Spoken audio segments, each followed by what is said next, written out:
Precisely 6:45. This is the Sri Lanka Broadcasting Corporation. News edited by Danushka Madhavala and read by Sharifa Tahir. Headlines.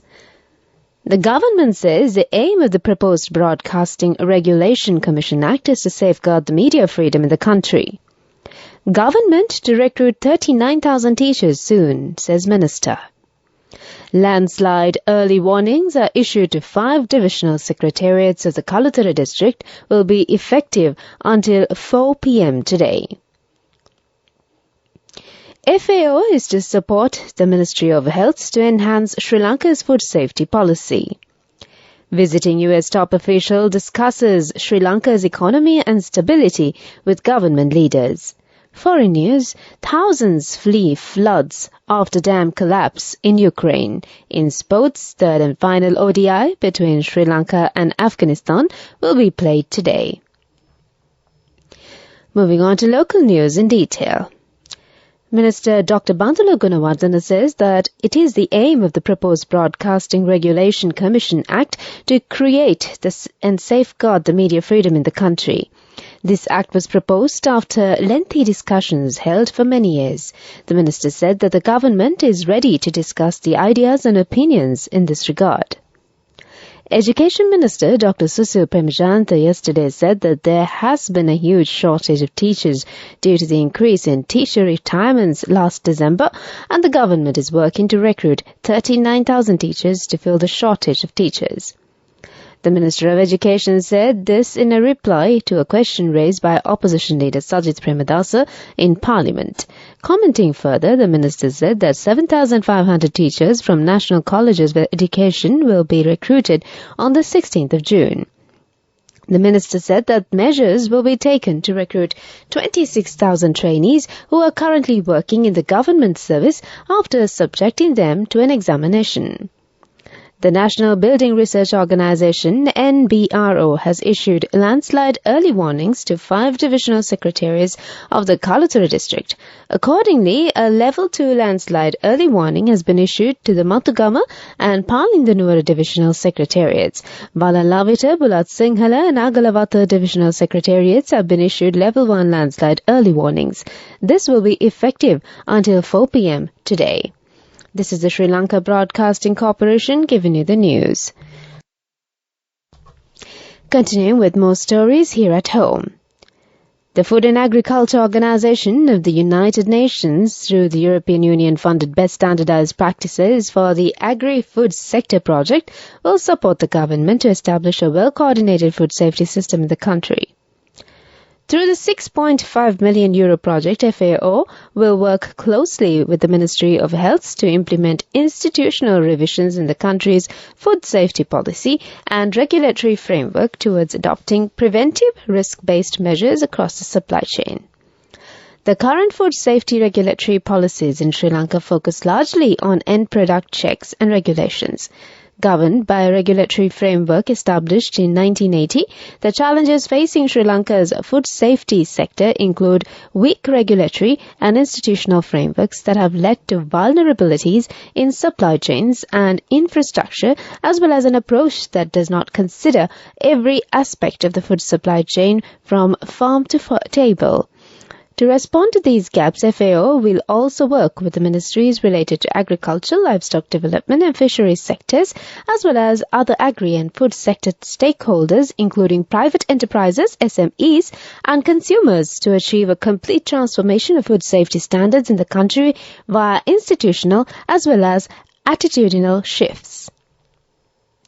The United States Treasury Department's Deputy Assistant Secretary of the Treasury for Asia, Robert Kaprath, is visiting Sri Lanka this week to meet with the government, civil society and economic leaders to discuss Sri Lanka's paths to maintaining stability and promoting economic prosperity.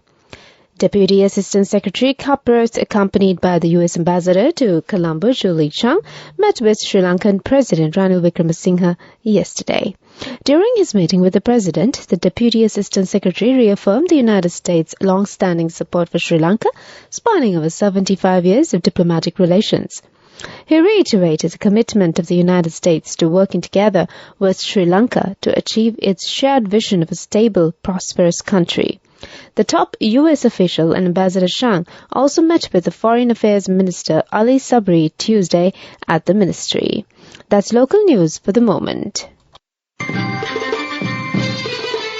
The main news story is brought to you by Siddhalepa Veda Mahatmya.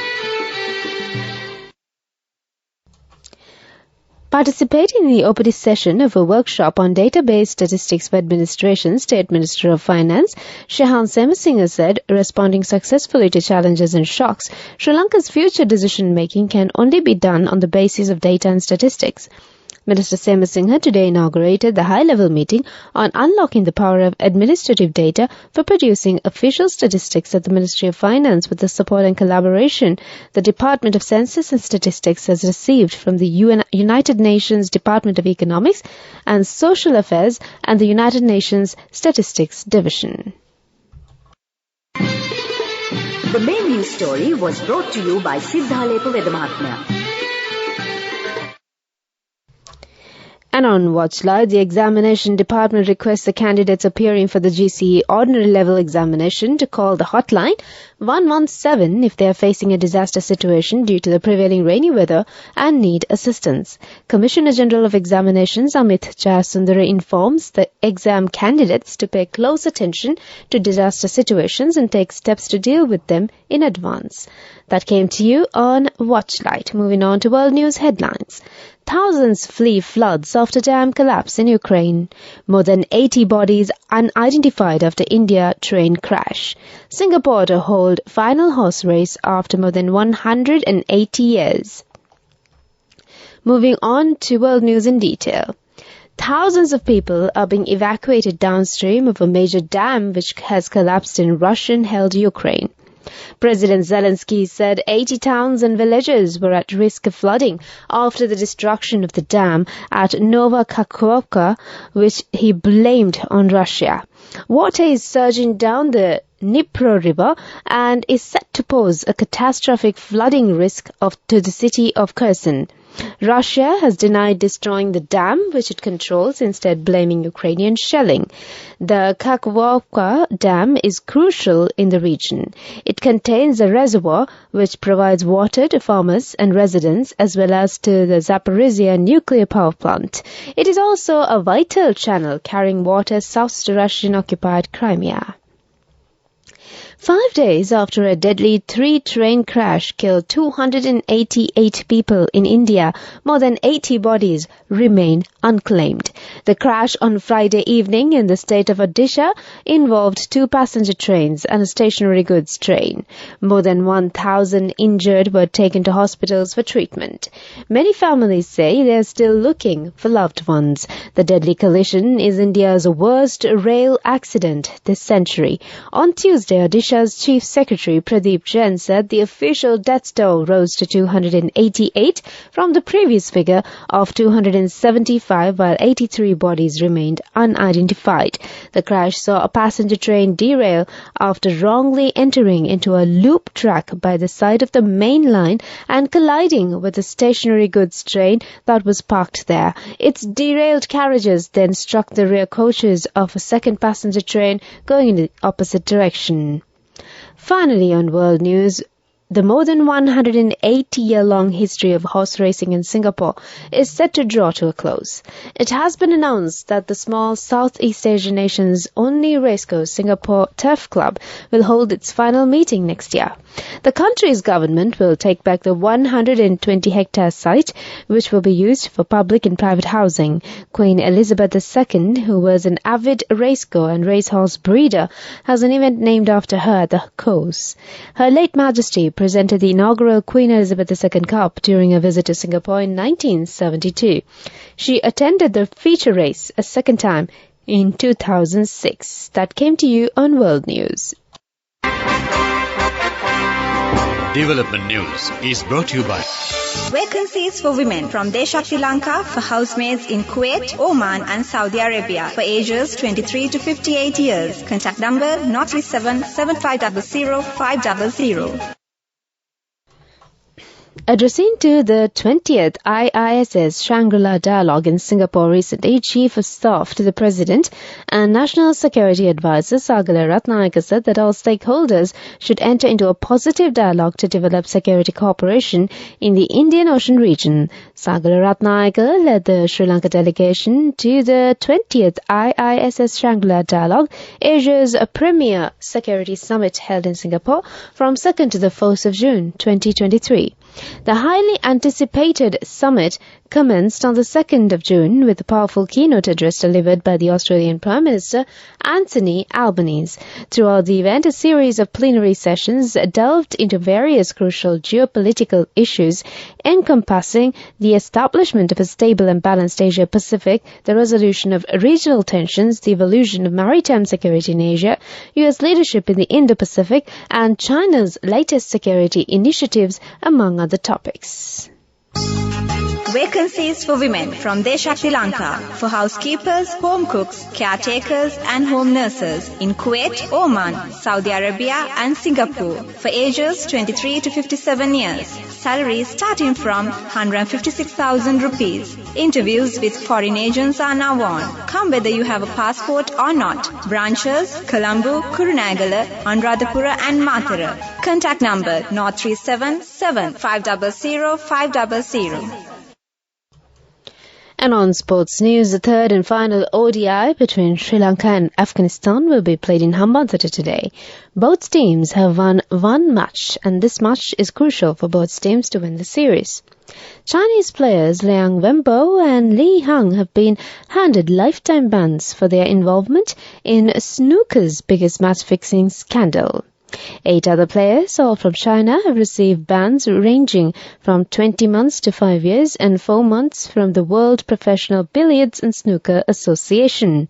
The allegations include manipulating games, approaching players to cheat, betting on snooker, and fixing matches. Yan Bingtao, the 2021 Masters champion, has been banned until December 2027, while former UK Championship winner Zhao Xintong must serve a suspension that ends in September 2024. All 10 players have until 20th June to appeal against the decisions. That's on Sports News. Go ekak thiyana youth eකට life එකේ change එකට නියමෙට set වෙන්න ඇස් වහගෙන දැකපු ගීත හැබැයි කරන්න youth එකට නියමෙට set වෙන friendship එක මෙන්න. The all new NSB Ithru Mithru account, NSB IM, a plan for your dream. Business News, sponsored by National Savings Bank, the safest place for your money. The US has charged the biggest crypto trading platform in the country with operating illegally, widening its crackdown on the industry. The Securities and Exchange Commission said Coinbase had acted as a broker, exchange and clearing agency for investments that are subject to SEC rules without properly registering. The regulator said that had allowed the firm to escape oversight, including guards against conflicts of interest. Coinbase said the rules were not clear. Business News, sponsored by National Savings Bank, the safest place for your money. Go ekak thiyana youth එකට life එකේ change එකට නියමෙට set වෙන්න ඇස් වහගෙන දැකපු ගීත හැබැයි කරන්න youth එකට නියමෙට set වෙන friendship එක මෙන්න. The all new NSB Ithru Mithru account, NSB IM, a plan for your dream. Oil and gas giant Shell has had some of its adverts banned for misleading claims about how clean its oversight energy production is. The ban applies to one TV advert, a poster displayed in Bristol, and a YouTube ad, all shown in 2022. The Advertising Standards Authority ruled they all left out information on Shell's more polluting work with fossil fuels. Shell said it strongly disagreed with the Advertising Standards Authority's findings. The adverts cannot be shown in their current form again, the Advertising Standards Authority ruled. Weather report. Showers or thundershowers will occur at times in western Sabaragamuwa and central provinces and in Galle and Matara districts.